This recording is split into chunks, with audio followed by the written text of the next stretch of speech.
I know we'll talk about mental toughness, but like that's how mental sickness happens, is that we're trying so hard to play God.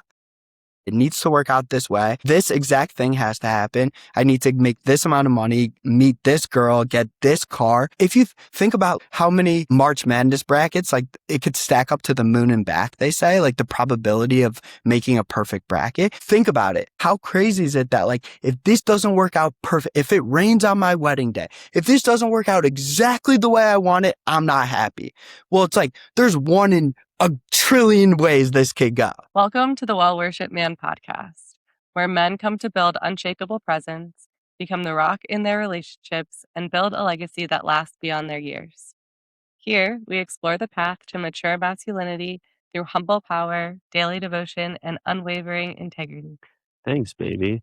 If you enjoy these conversations and want more, make sure to subscribe to our weekly newsletter. That's a rotating dose of weekly wisdom where we talk about the masculine, the feminine, great spirit, and union. That link is below in the show notes. And today on the Well Worship Man, we have a special guest, Chad Sonkin. Chad is an entrepreneur and sales leader who has helped build and scale high growth companies across technology, wellness, and professional services. Today, he leads sales and partnerships at Conscious Counsel and is the founder of ARC Partners, an AI agency helping businesses operate and grow more effectively. His story centers on resilience, relationships, faith, and becoming the man capable of carrying the life he wants to build. What's up, Chad? Wow. Good to see you. What's up, guys? Grateful to be here. Thank you. Very grateful to be here. Yeah, man. You guys are a whole ass vibe over there. Thank you, brother. Yeah. For the listeners, what's like the earliest context that they need to know about you to understand what makes you the man that you are today?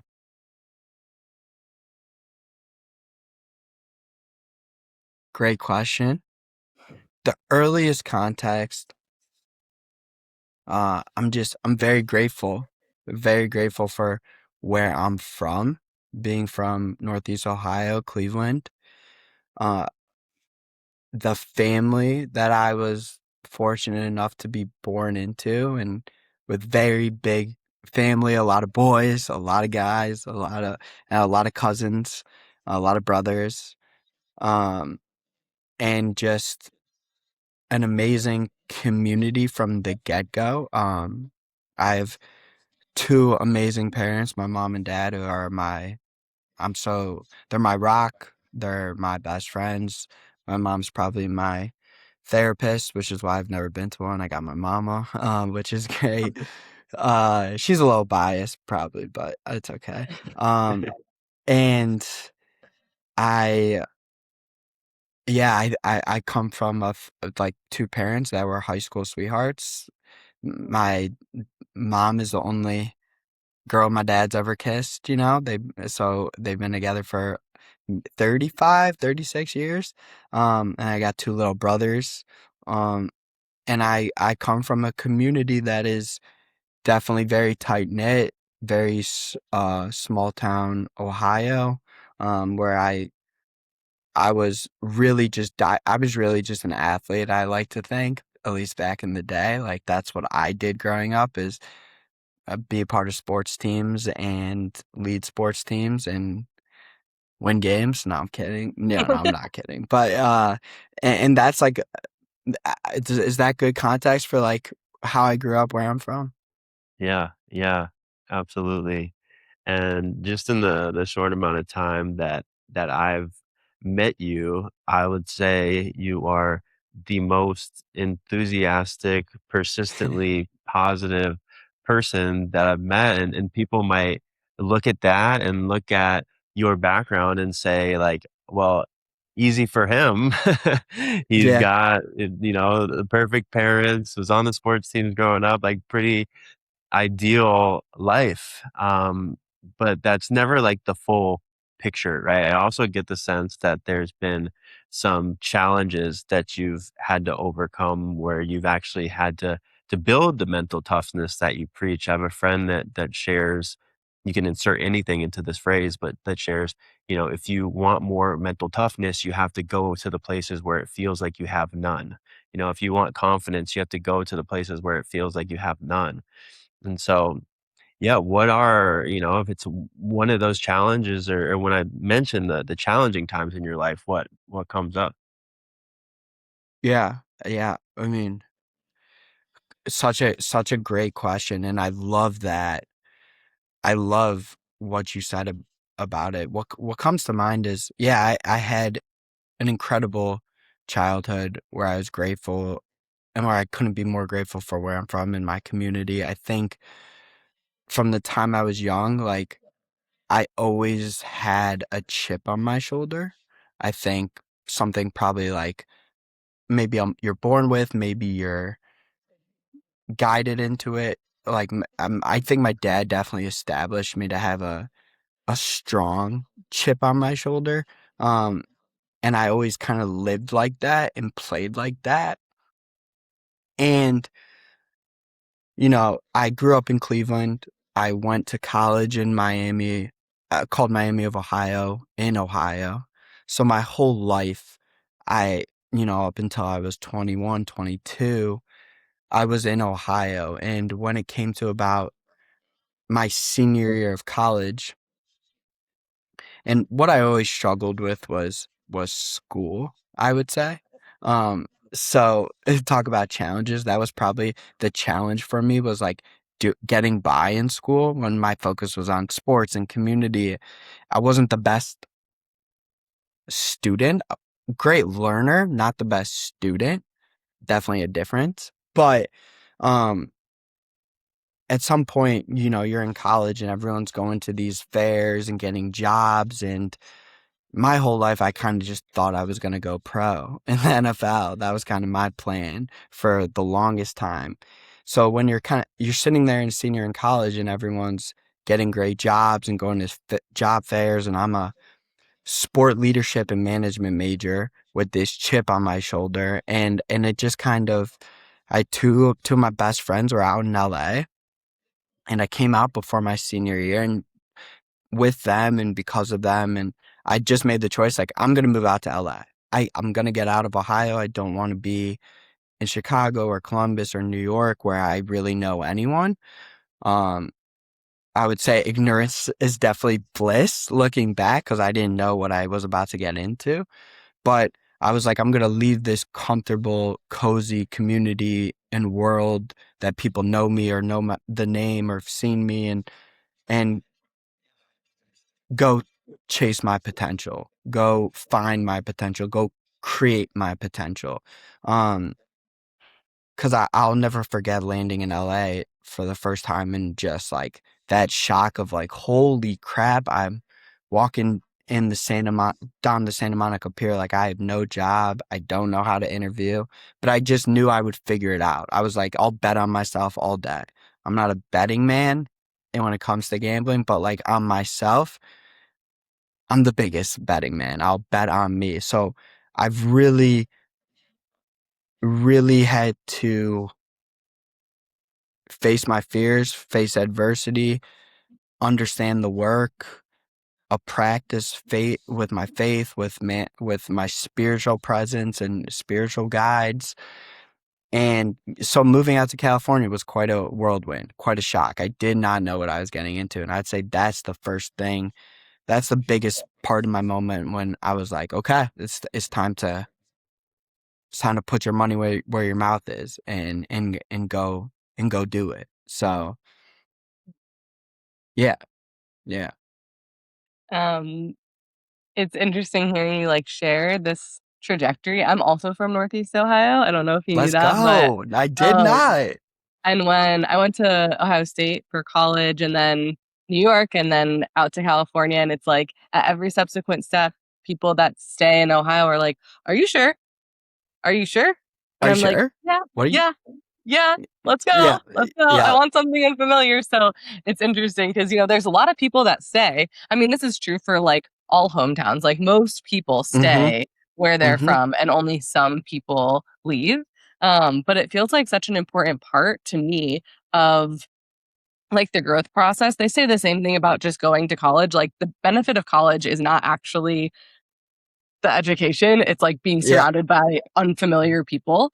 And the same is true when you move. It's like the exposure that you get to new culture and new people and new experiences is really what like opens your eyes to, oh, maybe I'm not exactly who I've been told I was my whole life. Like maybe I'm not just an athlete, or maybe I exactly. don't have to be this person all of the time. So I'm wondering, like, with that big move, what was like the first part of you that you like that was new, that came online, that you're like, oh, maybe I'm different, maybe I'm actually this version of Chad and not that version? And what was Yeah. that like?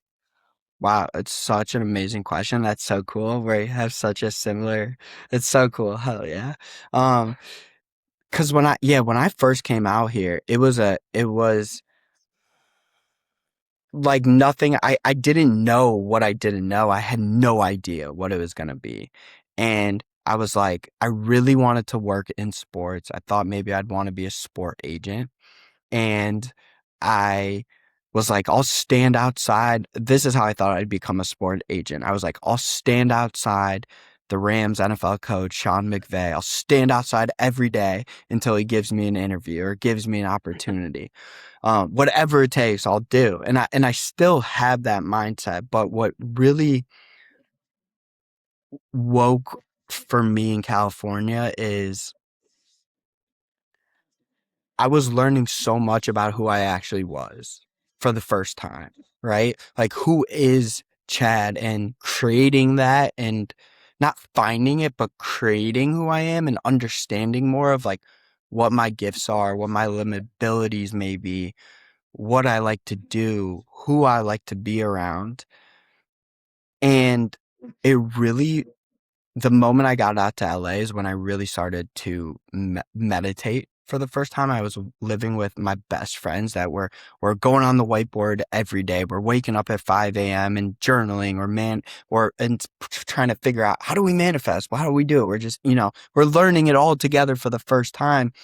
And I was a really, weirdly enough, and I think if anyone went to college in the Midwest, or just in college in general, maybe, but it's like huge drinking culture. And that drinking culture caught up to me in a way where like I was a hypochondriac. Like I would fear for my life if I had like a bump on me. I was like, I'm dying. I'm dead. It's over. Like in that type of way. And I think the drinking had a lot to do with that anxiety that came from that. But I didn't know what anxiety was. I didn't know that. And when I moved out to LA, and was like, oh crap, like what do I do? How do I interview? How do I get a job? And the goal is just network. The goal is just network, meet as many people, shake as many hands as you can. But I really had to open into this world of like meditation and developing the tools necessary to calm myself down, to breathe through different problems or stress or anxieties that would come up. And really putting into the work on myself of like how to become me versus my potential every day. It was really like, just go win the day. Just focus on being present, being grateful, and being the best version of myself that I can today.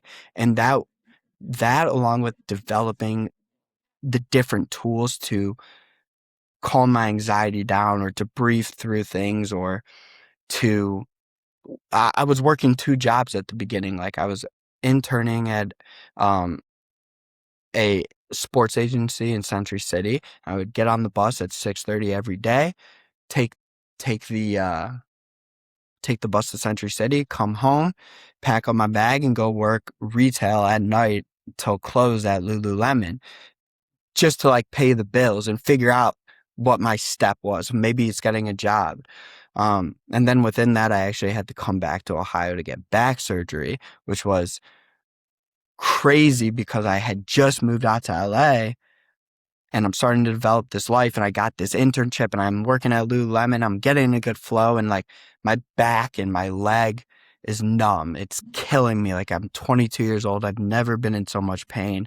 I can't play basketball. I can't meet people at the gym and use that athletic ability. I know how to like make friends and meet people was through like athletics or the gym, and that was totally taken away from me. And then the battle back from that, um, so it was really developing a toolkit, and putting in the work into a spiritual practice and faith in God along the way. So I don't know if I know that I rambled a little bit there, but just trying to speak honestly and vulnerably on that aspect. Yeah, that's good. I'm thinking as you're talking, like I was reading some sort of, I don't know, reflection prompt recently. I can't remember exactly what it was, but there is this idea of like, okay, if you don't have this, then who are you? Like at that phase in your life, it was really like, okay, if you don't have your athleticism, who are you? And people get into this space all the time where it's like they are their job or they are their role as a child or a mother or a partner or just like the one thing. And Mm-hmm. that isn't really who we are. That's just what we're doing. So the breakdown of that like really creates a lot of change and like emotional processes that come to the Mm-hmm. surface when it's unwinding, especially the first time. Like as you go through life, Totally. you tend to unwind like multiple roles over and over. But the Mm-hmm. first one is like quite jarring because you have never been through it before and you don't know what's on the other side. Totally. Totally. It is so beautifully said, and it's I think that's the biggest thing I've learned is like I've always I want to sharpen my teeth. I want to grind. I can embrace the suck. I love working. But there's this there and when it came to that injury, and when it comes to adversity in general, it's always I just remind myself like the other side of this is going to feel so good. Like the blessings through this are going to feel and be so good. Like I'm earning it now because of this adversity that I'm facing. It's just going to make the results so much sweeter and so much better. And it really allowed me to loosen my grip on what's good and or what's bad for me, right? And you guys know it, and I would put it to you like you worked we did a prayer, we breathed before this. Like so many people don't have that in their toolkit. And I think there's at some point you gotta you got to start developing the tools. You got to put in the work on just becoming the best version of yourself, whether that's through God or a spiritual practice or just whatever it may be. Like the work that I've put in on myself to have the tools is like that's carried me through everything and still will. It's a continuous practice, you know? Yeah. Yeah, when I was younger, I had this fantasy that, if I did the work and took care of myself in the perfect way, that I would just feel good all the time and that life would cease to be challenging. And it's like, Yeah. as you mature, you understand that life will never cease testing you, no matter how emotionally masterful you are, no matter how physically healthy you are, no matter how spiritually faithful, like life will continue to serve adversity. And how we respond to that adversity is really what kind of separates people that show up and people that give up. And as you're talking, when we think about the tools of breath, is like without those tools, people spiral. Without those tools, it's like Mhm. one injury is like the end, right? You have a bump on your arm, you're like, I'm gonna die, right? But Mhm. you didn't have any Mhm. of the tools Mhm. to be like, to calm your nervous system, to use the self-talk, to allow the emotional content to move through you so that you can get to a place where you can say, man, the other side of this is going to feel so good. And I'm laughing because it's like, if I like approach someone who's like in a bad spot and I'm like, you know what? Like, once you get through this, like everything's going to be gravy. They're like, shut up. I don't want to hear that right now. But the ability to bring ourselves to a place where we can hear that, either from ourselves or from others, is the way that we emerge from those hardships stronger. We actually can be grateful for them. The obstacle is the way. The obstacle is the way. Whatever obstacle we face, like that's now, I see it as like, once I get through this obstacle, once I get through this adversity, and I'm in it right now in other ways too. Like that's why it's currently sitting here, like I'm practicing this every day. I think I will forever. But it's like the obstacle is the way. And I always remember like, when we first moved out there, it's like, why do I want this? And it's for my family. It's for my little brothers. It's for my cousins. It's for my best friends that look up to me or look to me. And it gives me that motivation to be like, I'm not trying to go around this. I'm not trying to shortcut it. I'm going to go through it. I'm going to go through it. And I think McConaughey says this. He goes, and like you said too, Jeff, it's like when you look back at when the first time adversity happens, it's like, whoa. And as life happens, you kind of find your groove with getting through it. But it's a mystery going forward. And when you lived enough life, you realize it was a science looking back. Like, when have I never not stuck the landing? Or when has it never not worked out? And you start to realize like the proof is just in the life I've already and how far I've gotten thus far. That's the proof. It's like, I'm still here living, breathing, having fun. Right. And I think that's why it's like, you got to lean into the adversity and the obstacles and choose them and look at them less of like, oh, because I understand the spiraling. Like, I have been there. I understand how you could feed those thoughts. And if you don't develop the tools to not feed those thoughts, you will feed those thoughts. But I understand how easy it is to spiral. There's some times where it's like, even in an hour, it's like, wow, how did I get here in 30 minutes? I got to like breathe for a second, snap back into it. But it's just so true that the only way like forward is just go. It's just go forward and move through it. And it works. It will always work out best. It will always work out best. The obstacle is the way.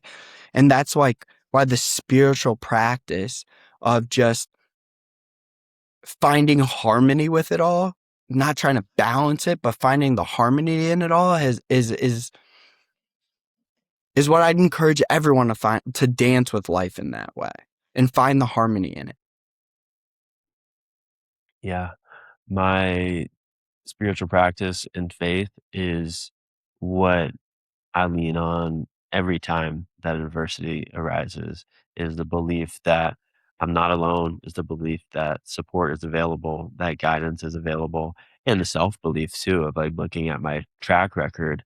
So everybody's spiritual relationship looks a little bit different, but how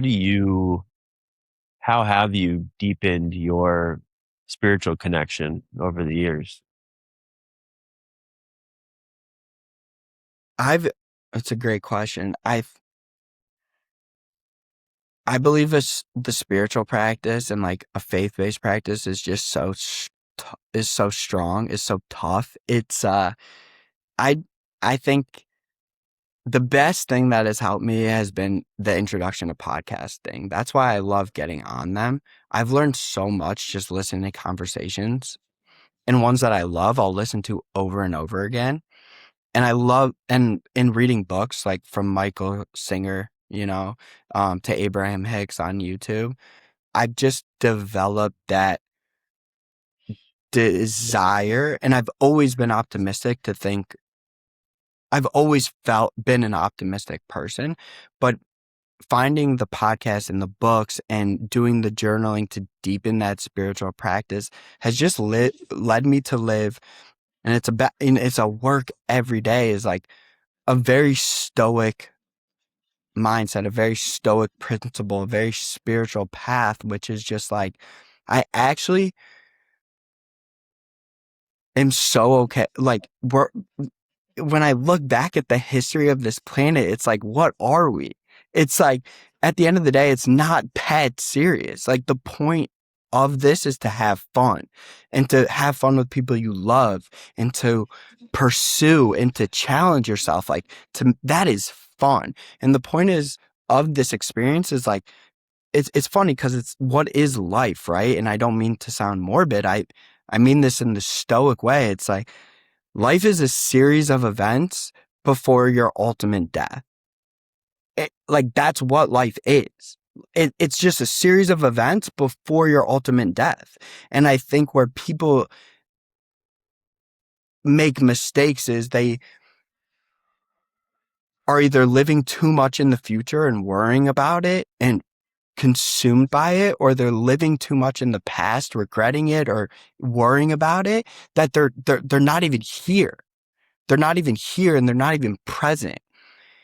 And like, I know we'll talk about mental toughness, but like, that's how mental sickness happens, is that we're trying so hard to like play God or create life, or to play God. It needs to work out this way.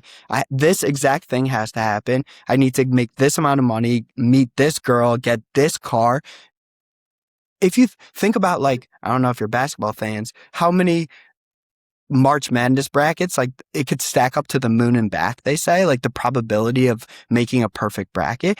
Think about it. How crazy is it that, like, if this doesn't work out perfect, if it rains on my wedding day, if this doesn't work out exactly the way I want it, I'm not happy. Well, it's like there's one in a trillion ways this could go, right? So the spiritual practice has led me to like that presence of back to like what sports taught me: win the day, seize the moment. It's being present and grateful for now in this series of events, and let the unfolding unfold. And I think that is so important for people to understand, and it's so easy to get caught up in the future or the past, and that's how we start spiraling, because it's not how we thought it would be. And that's what creates that mental sickness. So it's a choice to put in the work. It's a choice to develop a practice, either in faith or spiritually or whatever that might be. It's a choice, and nobody's going to make it but you. You're the only person that can look at yourself in the mirror and make that choice. And it could be for a different reason every day you make that choice. Yeah, I really like how you are just hitting home on this idea. Like, it's a choice. Like, it's your choice to develop this spiritual practice. And I think with a lot of people that grew up with some sort of religion or spirituality, like for me, I grew up in a Catholic household. So it wasn't really actually taught like a practice. It was just like something that existed, And then I went to Catholic school. So it was around all the time, but not until I was an adult did I really start to understand, like, oh, this is a relationship. Like, if I want a healthy relationship here, I must water it and nurture it and learn about it and improve upon it. And same thing with spirituality. Like, if I want a healthy spiritual practice or spiritual relationship with great spirit, then I have to be devoted to learning how to nurture that practice. And when you were mentioning like listening to podcasts and reading books, I was thinking also about like how grateful I am to like have conversations like this with other people who are also devoted to a spiritual practice, because that is a huge piece of it as well. It's like, if I'm not getting new information and I'm not praying new prayers and like showing up every day to a spiritual practice that is meant to create an anchor, then when I get unsteady, that anchor can't hold. But if I have other resources and other tools and breath and books and podcasts and community, especially, then when my anchor is like a little bit loose, everyone else's anchor can kind of like hold me down. Yeah. And so this idea that like it's a practice, it's a devotional process, it's a choice every day to like have a healthy spiritual practice, just like people in like long-term healthy relationships will say, like, this is a choice every day to be in a healthy partnership. It's not just about love, it's about choosing daily. Oh, So I think that's like really, really, really beautiful. And it does impact like our mental sickness versus mental health, in our ability to like anchor into those relationships appropriately. So yeah, I would. What were you calling it? Mental Well, toughness? Yeah, yeah. go ahead. No, What else? that was just so beautifully said. Like so beautifully. And another nod to like community, right? Like the friends, the people you choose to surround yourself with. Like they say you're the epitome of the people you choose to surround yourself with. And I'm grateful that I've had chosen the best of friends and the best of people, but you're right. It's just so beautifully said. And one point I want to make to it that you said, and that I'll say probably 10 other times is it's not about falling off that choice. You will fall out. You will forget to make that choice to come back to these tools and to that work more often than not. But it's not about not facing adversity and not getting hurt. Actually embrace those things. I love it. Bring it on. Like the obstacles away, yes. But then it's also like, how quick can I get back to feeling good? How quick can I get back to the tools I have to feeling good and being grateful and feeling present and that that choice to feel good? Because you will fall off. You will get a little bit de-anchored. It's inevitable, and it's okay. That's okay. That I'm finding the harmony with life in that way. I'm not trying to. It has to be this way, but I know that when I fall off, it's like it's up to me to make the choice to start feeling good again, at the Mhm. very least. Yeah. And it's so important to not do it alone. I think often, myself included, when I hear conversations about tools, I'm thinking of the breath and I'm thinking of somatics and I'm thinking of grounding and exercise. And it's like one of the greatest tools is community. 'Cause like you said, there are going to be times where you forget who you are. But if you have people around you that can remind you who you are, oh my gosh, that's like the best. And you don't have to do it all on your own, especially in those moments where it's hard to show up for yourself. It's also hard to pick up the phone sometimes, Mhm. but that is often the way through. Mhm. And a phrase that you've used often that a lot of humans could benefit from is loosening the grip.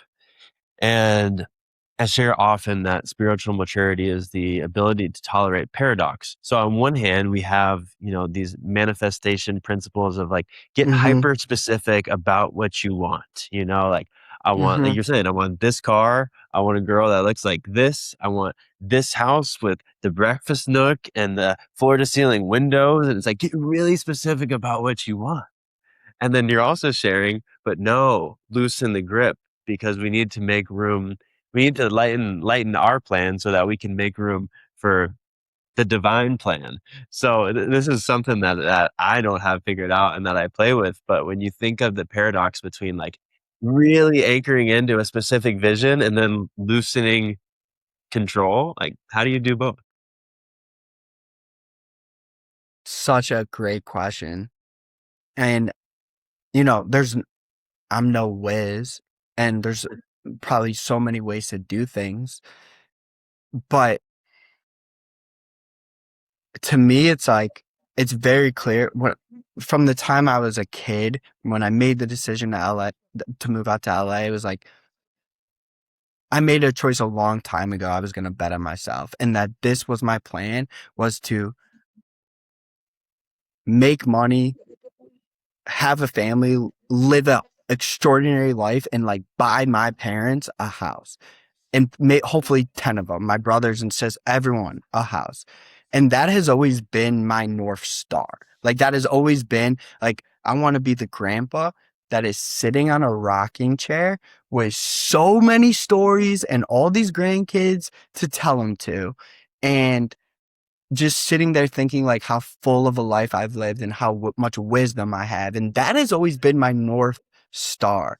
Now, like, I think it's important to set goals and to have desires and to pursue things, and don't stop until you get to where it is that you're going. But I think you'll soon realize that like the journey is actually all you got. There is no, like they say, the journey is the destination, right? It's so cliche. I believe cliches are real. We call them cliche to like try to make them, oh, that's so cliche. But like cliches are real. Guys, like there's a reason for that.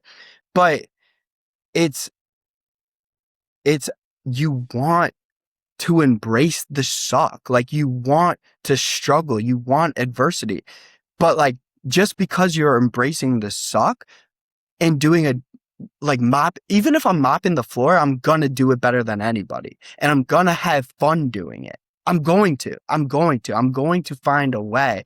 So I say that because like, I think there's this, there, to me, this is a very spiritual practice. Like Michael Singer talks about it, is like, there is no wrong, right? There's just the next thing that happens that is trying to teach me something, or trying to show me something, or trying to give me something, right? There's no wrong. There's no good or bad. Those are our own definitions of things. If we go back to like, what is life? Life is a series of events that happen before ultimately we die. And I think what's so beautiful about that is like, that means every opportunity is just a moment to be grateful and to have fun. And if it's not exactly what I wanted, or if it's not right, or if it's even wrong, well, it's just, okay, what a great opportunity to test my practice and to test myself and figure out like, what is this moment? What is this wrong trying to show me or strengthen me to become or give to me? Right. And I think it's just like, from that place, it's like, how quick can we get back to having fun again? And cause it's a vibration game out here. You guys know this, like, it, it's a vibration game out here. It's an energy exchange. I know that, I believe that within me. And I just think like, we get lost a little bit, and like, don't forget, the point is to have fun. The point is to experience life. I'm planning on getting to the gates of heaven and be like, that was awesome, God. I had a blast. That was so much fun. Like, however you want to look at it. Cause like, that is what life is to me. It's a series of events. And if it's not perfect, if you're not having fun and you're not feeling grateful this moment, okay, good. Let's understand that like, I can be grateful for, this is something that is going to teach me something, or show me something, or make me stronger, or give me something better.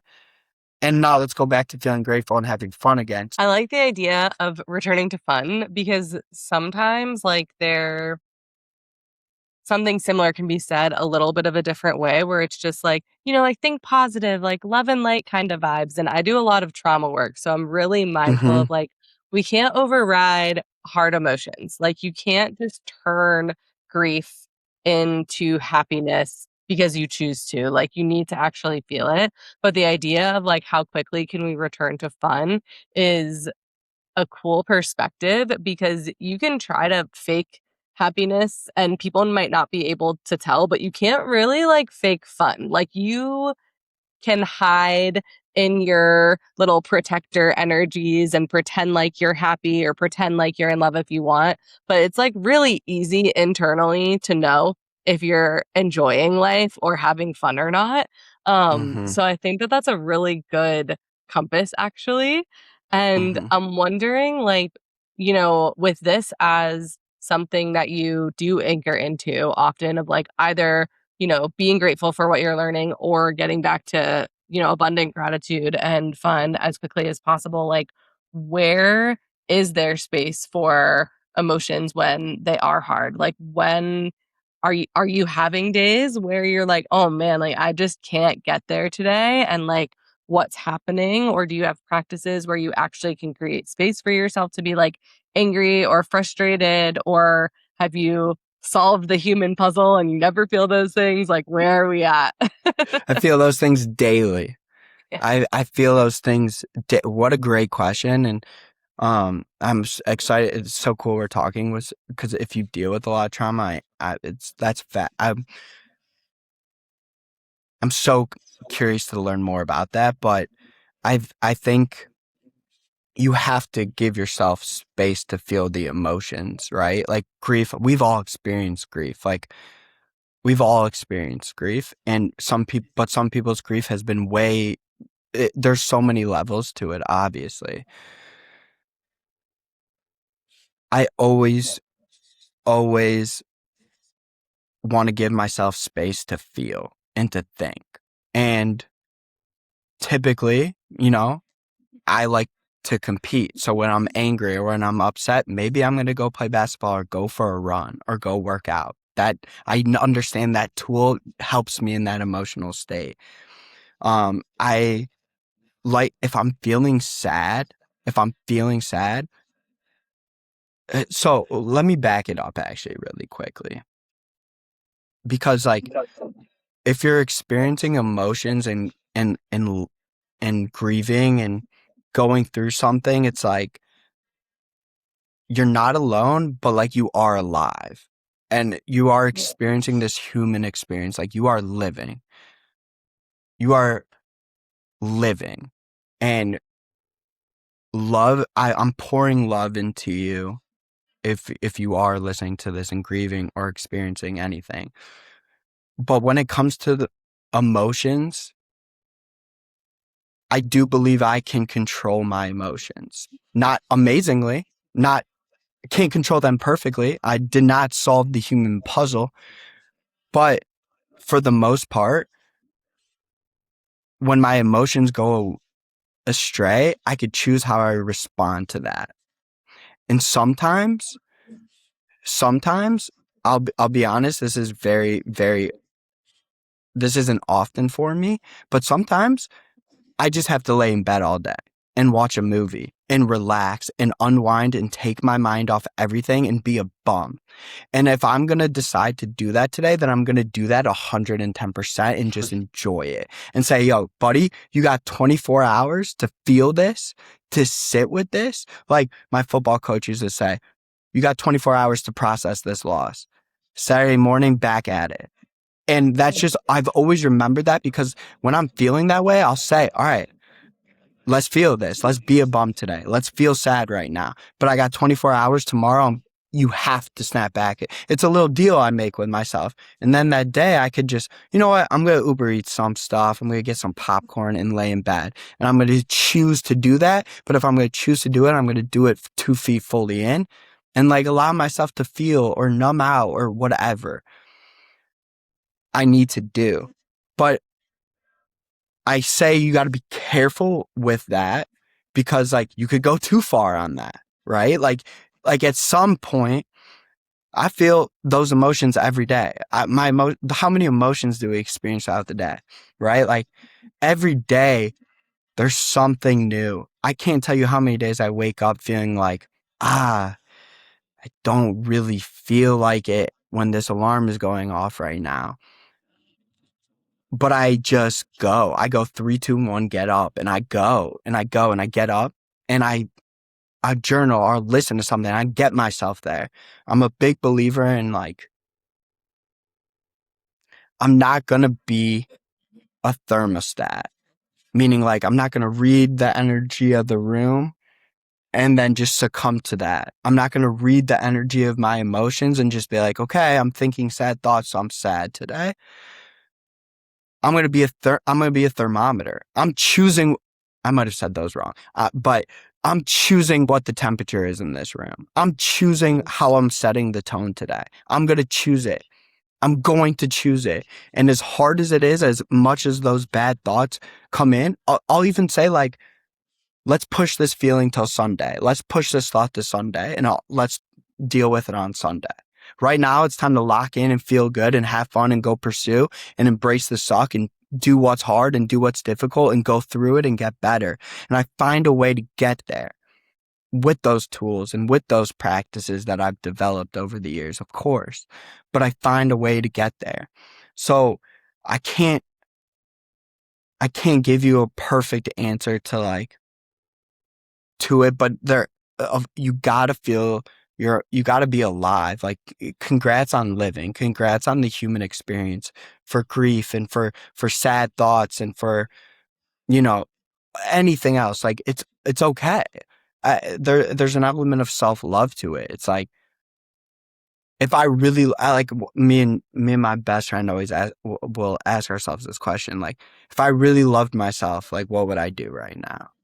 And sometimes the answer is just sit back and just feel and just be present with it and like allow myself. And sometimes the answer is like, let's pull ourselves up by the bootstraps and let's get going. Like, you know what I mean? So, and it's less of, that's what I mean by like finding harmony with it, because it's less of a balance. Like, it's not you versus life. It's just not. That's a victim mentality. Life is not here to crush you or to ruin you or to be unpleasant or to be harmful. It's not you versus life. I don't believe that to be true. I believe it's you in harmony with life. And that means like probably starts with self-love and giving yourself the space to feel and the space to live and the space to grind and the space to suffer and the space to thrive and the space to be happy and the space to cry and the space to, you know what I mean? And, but at the end of the day, like you can only control what you could control. And like oftentimes that is your response. That is your decision to make right here, right now, and what I want to think or feel or do to get back to having fun again, if you will. Do you know what I mean? Yeah, you said something when you were just talking about like, just because I'm having a sad thought doesn't mean that I'm sad. And this is a trap that I think a lot of people get into. It's like we are not our thoughts. We are having our thoughts. And some of the thoughts do exist because we are having that emotional state. Like sometimes I'm having sad thoughts because I am actually sad. But also most people have a voice inside their head that's pretty cruel about like all the ways that they're not good enough and that they're not doing enough and that no one likes them and all of these things. And it's like there is a bit of rewiring that needs to occur of like how much weight am I giving to that thought and how much am I letting that thought run my life instead of like, the desire of the life that I actually want to live, like following the North Star instead of the thoughts that are in my mind. And this strategy that you're talking about of like, okay, maybe I'm going to let myself feel it all the way today in bed, or maybe I'm going to push it to Sunday is something that I would call containment, which is basically like your body is giving you a message that you need to feel something. But you don't have to be all consumed by it in this moment, and you don't have to process it right now either. But you do have to process it. And the way to build trust with your body is to set aside time to do it. And so if it's today, like frequently I'll talk to people that will say something like, well, I've been feeling depressed every day for years. Like, why do I have to feel more of this sadness right now? But it's like, if you're feeling whatever the emotion is, but with guilt on the side, you're not really feeling the emotion, you're feeling guilt. So if you've laid in bed for a week, but you feel guilty about it, then what you're really doing is feeling the guilt, not the need. And so this idea that you're saying of like, if I'm going to be in bed for a day, I'm going to do that 110% is actually the way to go. Like if you can just let yourself really have that experience to as much depth as possible and like fully claim it, then you come out on the other side much quicker because you're not now adding like guilt and shame to the process. And then same with what you're talking about of like pushing it to Sunday. Like if I have something to do, it is a skill and some people can't necessarily do it yet, but you can develop it as a human. Like you can certainly develop this skill where it's like, okay, body, thank you for letting me know that I need to process this. Now's not the time, but 6 hours from now, I promise I'll get on my knees and like feel this.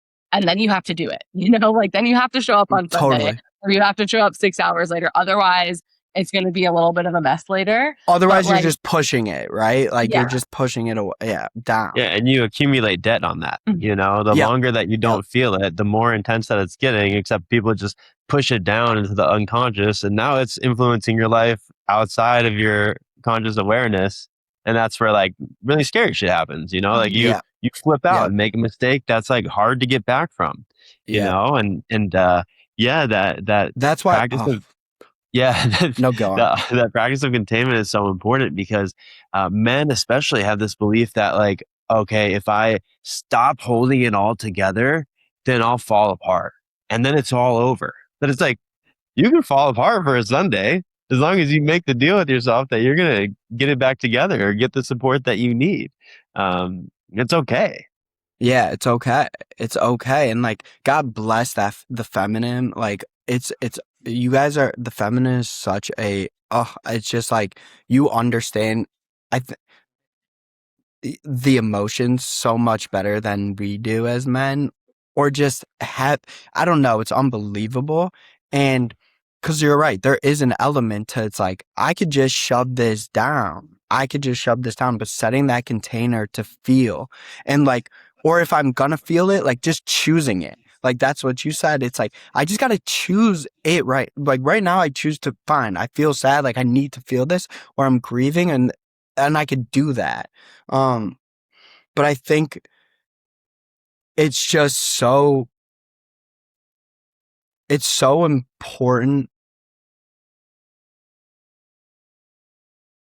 for people to know that, like, yeah, I think there's such a superpower in like letting go and like not being afraid to like to let it all fall apart and put the boxing gloves back on and just and maybe it's like it comes down to, I'm curious what you guys think too, because it's like I think maybe the problem is it's hard to ask for help, and I can understand that, where it's hard for people to ask for help or seek help when they're drowning. I'm because sometimes I struggle with, like, for me it's very easy to be like, I control my emotions, I control my thoughts, like these aren't my, it's very not easy, but it's something I practice so much that like I want it. I'm like, sometimes in those hard moments, I just have to tell myself, like, I'm born for this. Like, now there's a story.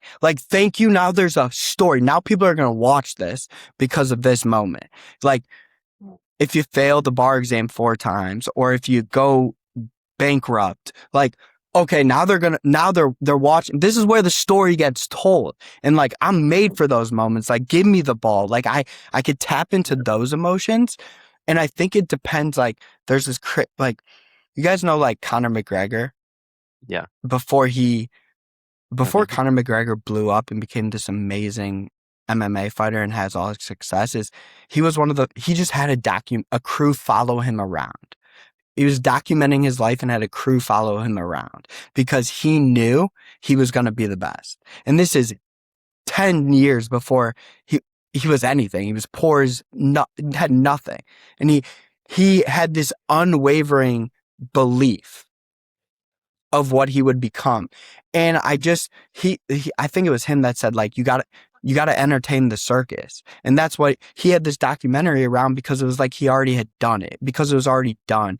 And so I just think, like, some people naturally entertain the circus to like get them where they want to go. Like, entertain the circus, meaning like envision it and manifest it and be descriptive. And, you know, like me and my partners, we put in 6 months, I just put a thing on their calendar saying, it all worked out, we're going to Hawaii. And it's like, what worked out? What are we going to Hawaii for? Just whatever it is, like, it all worked out. It's perfect. And wow, look at that. Can you believe that, guy? And it's just like us showing the universe, like, it's coming. We're there. It's done. I just got to focus on being present, being grateful. So I say that because, like, you could also entertain the circus the other way. And that's what spiraling is, right? That's what not processing your emotions are. It's like you're entertaining. I think I listened to someone where we might even be programmed where it's like, it's harder to smile than it is to frown, right? It's like, it's easier to feel bad or feel sad than it might be to smile and feel happy. It's like you might have to face it that it's going to be a lot harder to start feeling good, or I could just let it all be bad. And then, like,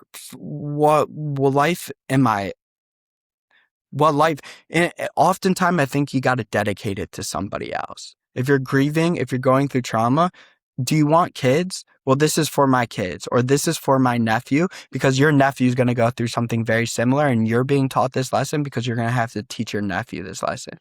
Or if you're going to have to teach your father this lesson, or your best friend this lesson, or your son or daughter. For me, I like to dedicate things to somebody, right? Like if I'm struggling, I'm going to dedicate this to my little brother because I know he's watching. So I got to get through it, because if he ever goes through this, I'm going to be able to show him the exact way. So I think, it goes back to this game of like, entertain the circus. You're going to entertain the circus to some degree. You're either going to entertain it negatively or you're going to entertain it positively. You're going to entertain the circus. So you choose, like, your choice. And maybe a good tool for people is like, dedicate this moment to someone, dedicate this thing that you got to get through and get on the other side of, like, dedicate it to someone. Because you'll only do so much for yourself, but for someone else that you love or care about, like, you'll go through hell and back for that. And I'll dedicate days to people. Like, if I'm really not feeling it in the morning, I can't, like, I wake up and I'm like, no.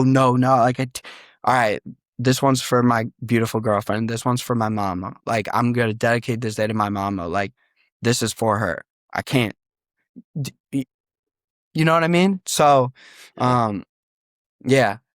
Yeah, that's an awesome tool, and it's not one that I've heard before, and I was laughing a little bit inside because, um, I've trained for a couple half marathons, and, like, on some of those longer runs, it's, like, getting towards the end, I'm like, "I'm not gonna stop walking because I gotta run home to my dog.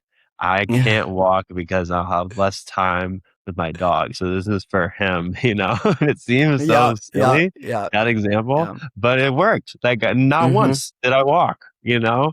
And you were getting me really fired up a couple of minutes ago. And you were referencing this responsibility to get back on your feet. They talk about, okay, you can go feel the feeling, but you have to get back on your feet.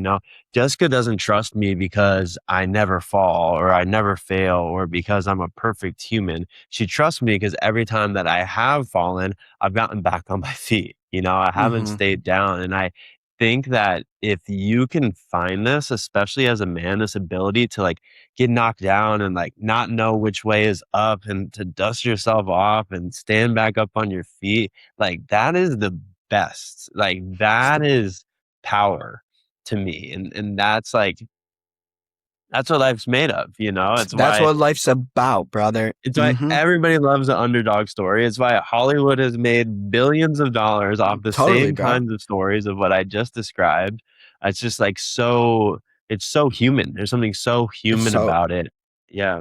and thank God for this. Like, this is a gratitude to my father, because when we were, I must have been 7 or 8 years old. I'm so young. And I remember, because my mom's like, oh, it's gory. My dad showed me Rocky. And then we ended up binging all the Rockies. And there's one Rocky where now it's on Instagram and everyone sees the clip. But growing up, before memes and stuff, like, no one knew this reference. It was my senior quote. And my dad stopped it, paused it, and replayed it. Stopped it, replayed it. Stopped it, replayed it. This exact scene. And it's just Rocky talking to his son. And it says, life's not about how hard you hit. That's not what life's about. Life's about how much can you take and keep going forward, how much you could get back up and keep moving forward. Like, that's how winning is done. And that has always been the core of, like, how I want to live my life. Is like, I'm not trying to hit the hardest. I'm not trying to be the most successful. I'm trying to pursue my own ambition, but I can understand that sometimes, like, life's not about hitting hard or being perfect today or being my best self today. It's about just getting back up today. It's about getting back up and moving forward. It's like, I really, really believe it to be true. It's like, people say, like, how fast are you, Chad? Like, I would always say, like, I only know one speed, and that's just go. That's just go. I don't have a speed. It's just go. And it's just because I understand, like, it's not about winning or hitting hard or succeeding or it working out perfectly day in, hour out. It's about just keep moving forward. Like, I could take it. God, don't give me a lighter load, just bigger shoulders to carry it. And I really do believe, back to a spiritual practice, like, there's an element to the masculine male too. And God bless the feminine, because you got to feel your emotions. And I don't like that is so important. And then there's also an element of like, God is in how you handle this. Like how you handle this is God is in that. And it's like, bring it on. Like, bring it on. Like, let's go. Let's get better. Let's go. Like, just go forward. And you could spiral when you stop and you don't know where to go, or it's about just going. It's about moving forward. It's about being able to also like I think this is what's so great about sports. I'm going on a tangent here, but I remember losing a game. I remember losing a game and being really upset in like 5th or 6th grade, losing a football game. And my dad was like, "Did you give it everything you got? Did you leave it all on the field?" Yeah, I gave it everything I got. I left it all out on the field. He's like, "Then what do you have to be sad for?"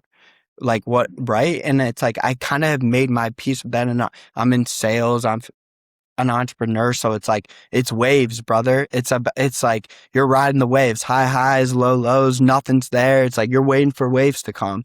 And it's like, it's just about surfing with this stuff, and it's about keep moving and keep going forward and finding the strength within you to be like I- like this is the moment. Now the story's being told. Now there's a story. Like people say, do it for the plot twist. Well, it's like if you're facing adversity, or if you're struggling, or if it's like there's just one area of your life that's hurting or holding you back, it's like, I'm made for this. Let's go. Like this, I want to take the final shot. Give me the ball on 4th and 1. Like, and if I fail, whatever, I'll take it again. Let's just keep going. Like, let's go. This is what the story is all about. This is where the story gets told.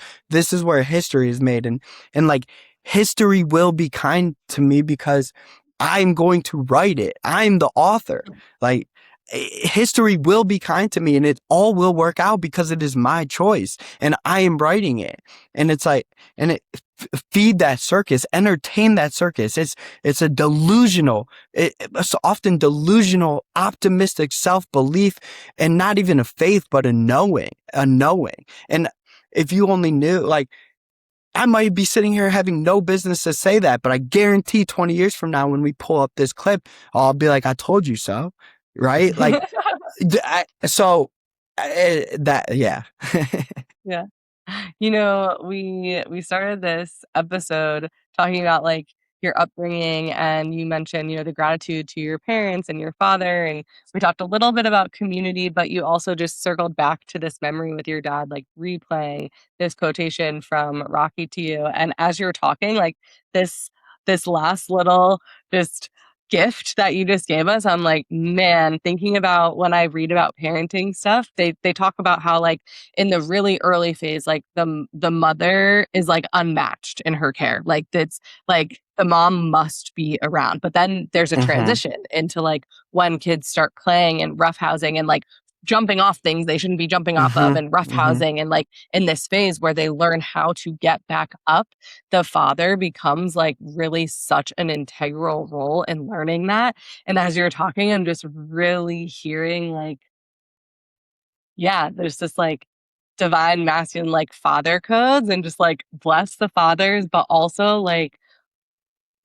bless the brothers who like replace the fathers that didn't exist. It's like everyone needs this kind of encouragement, but like men really need this voice in their ear. I know. you Yeah. know Yeah.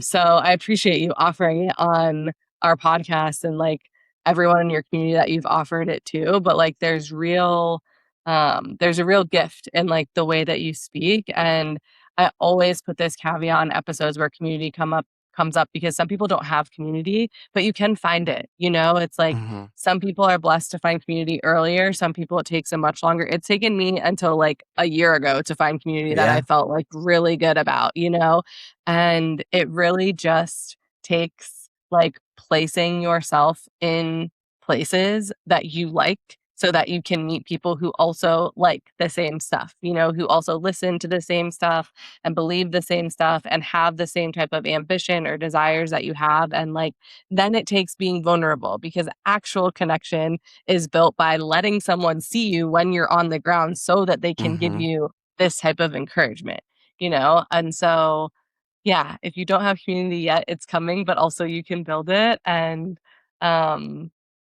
yeah, do you have anything else before our last couple of things? No, I think we Okay, can cool. start to tie it up. So, um, you know, part of creating experiences for people where they can hear these voices, like one is actually building the community. And I loved your answer earlier. I asked you like how you deepen your spiritual practice, and you were like, podcasts. Like you don't have to go meditate in the cave for Yeah. 10 years. It's like there's so much of this available. And so we want to make more of these voices available. So who's another man or another couple guys in your life that you look to that maybe we could have on the podcast, or that other men could read their books, or look at their body of work? Yeah. Phenomenal question. Like I think you had Joshua on the podcast, one of my Yeah. best friends. Ricky Bodner, another one of my best friends since kindergarten. And business partner today. Brilliant. The man told me he was the kind of guy where it's like we were in middle school and we were watching Entourage, and he's like, I'm gonna make enough money that my parents never have to work again. I was like, what? You could do that? Like we could do that? Like he was always like that. And then like my uncle Jeff is a high school football coach. He's played a big impact on me. My father and my grandparents. Both my grandpas were um just grinders, just amazing. And they had their own stuff, but they were legends. So they're not here anymore. But I was blessed to have known them most of my life. And so I'd say my uncles, my dad, my best friends, Ricky, you guys should speak to. And Chris Williamson, I love his podcast. Like Chris Williamson's the best. I love Naval Ravikant. Um, and I like Marcus Aurelius. I read his books every couple of months. I read Marcus Aurelius's book. Um, yeah, that I'm trying to think who else. And I'm just a sucker for anything like inspiring, like Eric Thomas, Inky Johnson. Like I love that. I love just lighting it up. I love just like getting lit up. I think everyday inspiration is the key there. So I just rattled off so many. I don't know. That's great. Yeah. Cool. And then the last question that we ask is, from these podcasts, like a lot of it is information and inspiration, but we also really believe that like action is what creates the change. Mm-hmm. So if you had to give listeners listening to this podcast one actionable thing that they could start doing that would make an impact, what would it be?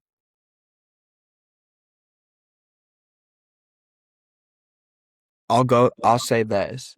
I'll say this. Maybe if you can go dedicate the day to someone you love, Mm, or dedicate those moments of struggle, getting through them, to somebody you love.